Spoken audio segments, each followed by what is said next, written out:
gente vê um crescimento de 2,3%, né, do PIB, a gente pode considerar que o Brasil cresceu bem ou cresceu do jeito que deu no ano passado?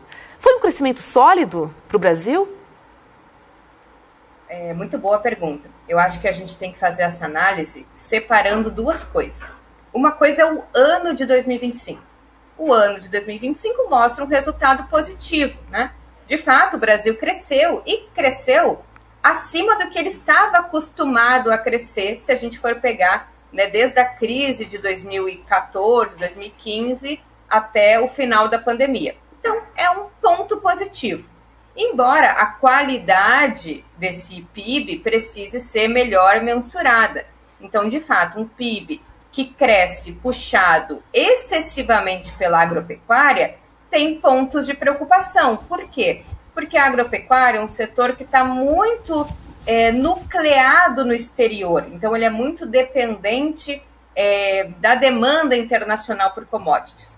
A agropecuária também é um setor que gera menos emprego, gera menos arrecadação tributária, porque existe, né, isenção de ICMS para exportação de mercadorias primárias, porque o imposto territorial rural é muito subestimado no Brasil. Então, e é um setor que tem poucos encadeamentos produtivos.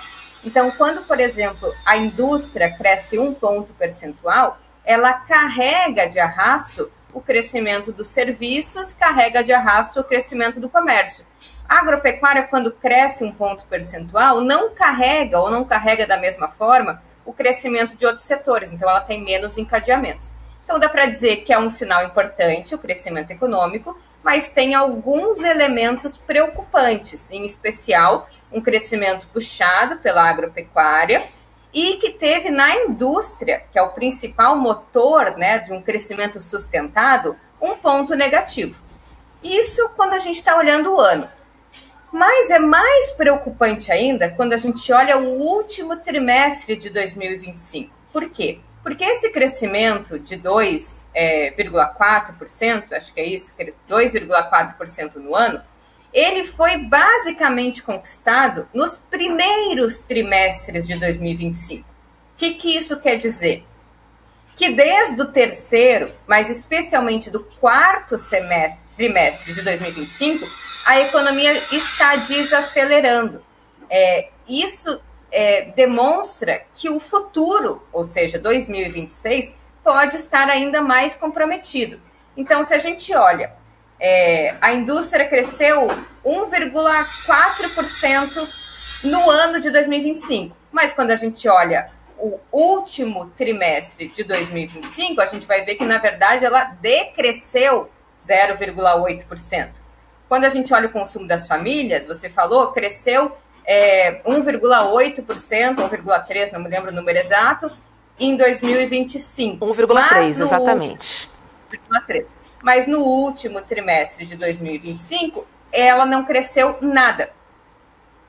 Então, o último trimestre de 2025 aponta um crescimento de 0,1%. Então, o que eu quero dizer, para ficar claro, o ano de 2025 foi bom. Não foi tão bom como eram os anos anteriores, mas foi bom. Mas se a gente olha o final de 2025, ele é extremamente preocupante, porque ele demonstra uma desaceleração. Então, ele vai indicando que para 2026, a gente não vai ter esse resultado positivo.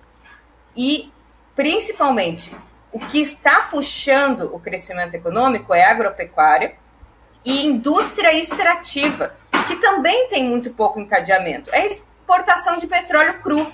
Não tem refino, não tem agregação de valor, não tem criação de emprego de qualidade. Então, quando o crescimento é puxado por agropecuária, exportações e indústrias extrativas, e não mais pelo consumo das famílias, pela indústria de transformação, aponta que a gente está ainda mais vulnerável a justamente essas tensões no mercado internacional, porque o que faz crescer o nosso PIB são as exportações, e as exportações tendem a sofrer negativamente os reflexos, por exemplo, das tensões internacionais, do fechamento de locais de transporte, né, do preço das mercadorias.